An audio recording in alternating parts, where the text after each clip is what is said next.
Hello and welcome to this podcast. In this series, we've been looking at the general deduction formula in section 11a.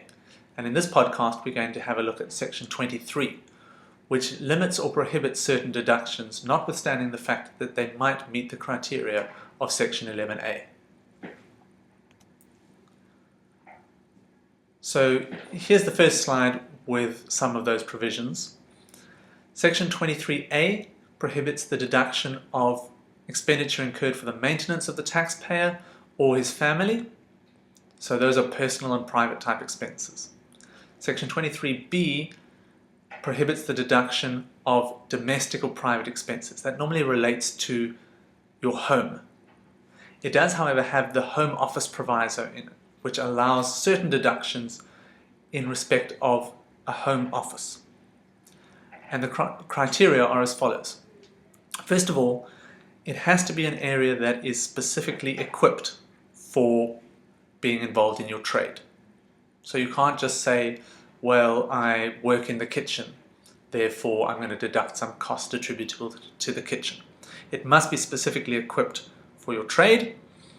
And the second criteria depends on whether you are, well, the second criteria only applies to employees, but then depends on whether you're a commission earning employee or just a regular salary earning employee. So only applies to employees. If you are a regular salary earning employee, you have to perform your work mainly from this home office in order for the costs to be deductible. If you're a commission earner, you have to work mainly from an office other than the office that your employer provides. So a little bit more relaxed for commission earners. If you are entitled to make a deduction under the Home Office proviso, you can then deduct a portion of the costs of your home, basically. So of your rates, of your rent, of your maybe the physical building costs. It does, however, impact the subsequent CGT effects when you sell that property. So it is a consideration for that. Section 23c says you are not allowed to deduct losses to the extent that they are recoverable, normally from insurance. So what you would do is you would take the loss and you would offset any recovery and deduct the net amount. Section 23d says you cannot deduct income tax, penalties, or interest on those taxes. That makes sense because it would then create a sort of a circular loop of affecting your taxable income, which would then affect the tax payable. You also can't deduct penalties and interest on taxes because those are meant to be punitive, and to make them then tax deductible would dilute the effect. Section 23e we've already looked at in previous podcasts, says you cannot deduct, it doesn't say provisions, it says amounts carried to a reserve, but what it means is you can't deduct provisions. Now, it might just be worth clarifying that when we talk about provisions here, my understanding is that there are two types of provisions in accounting. There are provisions where the liability itself is not yet certain. So you're not yet sure that you're going to have to pay this amount. The second kind of liability is where you are sure you're going to have to pay, but you are not sure exactly how much or when. So liabilities of uncertain timing or amount. Liabilities of uncertain timing amount are deductible for tax. The ones that are not deductible are the ones that are not yet certain whether you're going to have to pay the amount or not. The ones that are not yet unconditional. But if they're unconditional and the amount is only uncertain, you can deduct that. Section 23f says you cannot deduct expenses to the extent that they are incurred to produce exempt income. So if you incur expenses to earn dividends, those expenses are not deductible. And likewise for whatever other income might be exempt. Section 23g is typically the one that we read with section 11a, and to the extent that expenditure is not for the purpose of trade, it's not deductible. Section 23h says you cannot deduct notional interest, so the amount of interest you might have forfeited by incurring expenditure or not having money in the bank or whatever.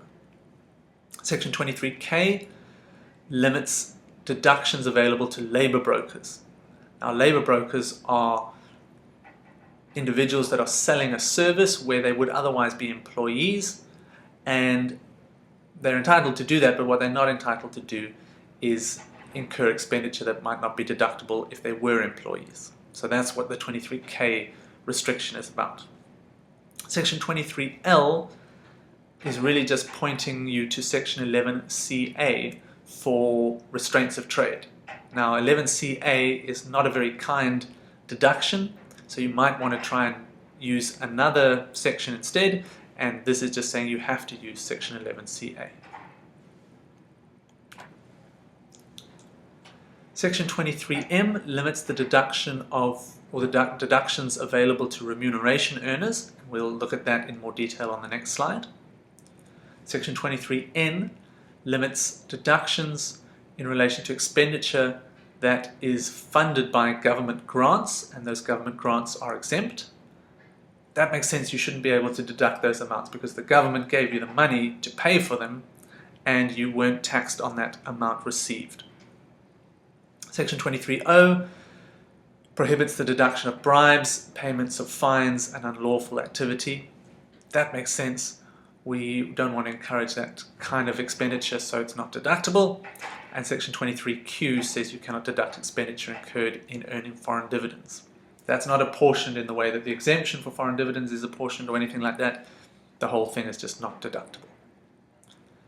And then we're going to see this coming up a couple of times. Section 23B says you cannot deduct something under more than one section, and unless, of course, it's specifically allowed to be deducted under two sections. And you would always use the specific deduction over and above or instead of Section 11A, even if it gives you a less desirable outcome, like Section 11CA might.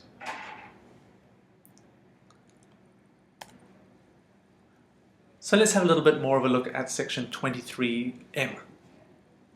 Section 23M is intended to limit the deductions available to remuneration earners, so people who are earning a salary, not people who are earning commission, but people who are earning a flat salary.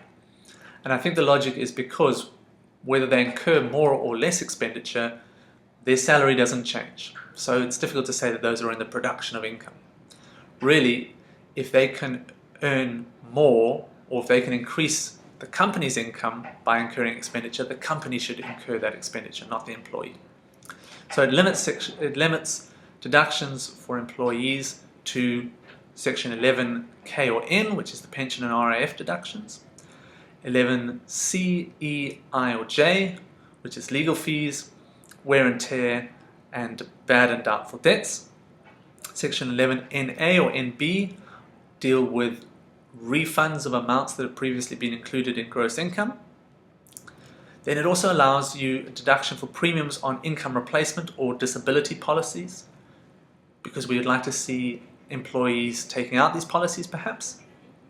You can also claim Section 11A or Section 11D on rental expenses or repairs in connection with your domestic premises, other than those that are excluded by Section 23B. So really we're saying we can claim a Section 11A or D on a home office if it meets the home office criteria. And then just to reiterate, this doesn't apply to commission earners because they do have variable income. It applies to people earning a flat salary, which they can't change by incurring more or less expenditure. So let's have a look at some examples. Are the following deductible? The cost of paying a chef to cook for you. No, that's not deductible. Section 23A would classify that as maintenance of the taxpayer, so not deductible. The cost of paying a chef to cook for customers at your bed and breakfast? Yes, that's in the production of income. That's not personal expenditure. That is deductible. Penalties for late submission of VAT returns? No, not deductible. That is a penalty for tax, so it's not deductible. Fines incurred while rushing to a client? Again, not deductible, but this time because of the prohibition on deductions of fines and illegal activities. Petrol costs incurred in driving to work? those are considered personal expenses, maintenance of the taxpayer. Those are not deductible and because of Section 23A.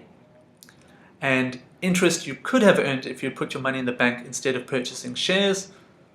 Well, no, the notional interest deduction is prohibited.